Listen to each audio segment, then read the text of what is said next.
I've chased major fashion shows, but this one was truly revolutionary. I saw it at the Capitale, which is on Bowery Street in New York, and instead of seeing rail-thin, 6 feet tall models, what you saw were models with their wheelchairs, with Down syndrome, with muscular dystrophy, wearing leg braces, and with bionic and synthetic arms. On top of the stage, there was a monitor, and in the monitor, you would hear the story of one of the model's disabilities, and then the model would be on stage and strut their stuff right after. Mindy Scheier is the mastermind of this fashion show. So here's an example. These are a pair of jeans that Oliver would and has struggled with the hook and eye and zipper. This would be where I'd have to meet him outside of the bathroom. He has a form of muscular dystrophy and has trouble dressing himself and wears leg braces and wanted to wear jeans just like his peers. It was just because he couldn't use the buttons or the zippers. Yeah, exactly. It was about actually getting it attached and getting it on. It was about the look of his clothes, because he couldn't literally wear the same thing as his peers because they weren't created to fit with the leg braces and his disability. But it was also, yes, he couldn't dress himself. Right. And it was all about giving her son the independence and dignity of being a regular child. Yeah. She was able to attract the attention of major fashion designer Tommy Hilfiger. Wow.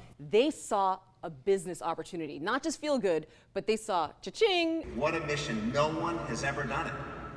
And so it's white space. And I think all of us in this room know how tough business is today. He said that there are 50 million Americans in the country living with a disability, and they don't have a way to be fashionably dressed or to be able to dress themselves. I just want to see this fashion industry recognize adaptive clothing as a significant and exciting opportunity.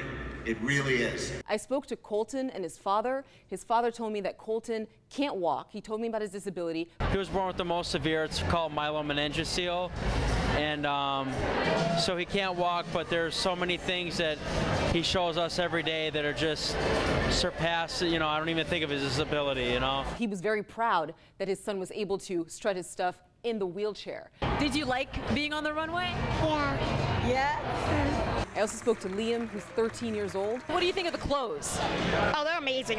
They feel really comfortable and they actually look nice. I usually just wear like sweats and like a regular t-shirt, but now I can wear this and it's really fun. I think it's great. I mean, and I'm glad you mentioned the cha-ching, because I think too often in our society, everybody they frown upon the profiting and they don't understand capitalism. The way capitalism works is if there's a profit to be made, you're going to be able to then get this and meet the demand. So the product is going to be there and it's going to eventually drive the prices down and more people will see it. I think clothing too gives you such a sense of identity. When you go to the store, it's, a lot of females specifically go and it's one of their favorite things to do. And the fact that these kids are stuck wearing sweatpants so often, or maybe too much Velcro where it might be associated with a more juvenile look, it lets them look like everybody else, which I think is important when you're a kid, especially when you're trying to fit in.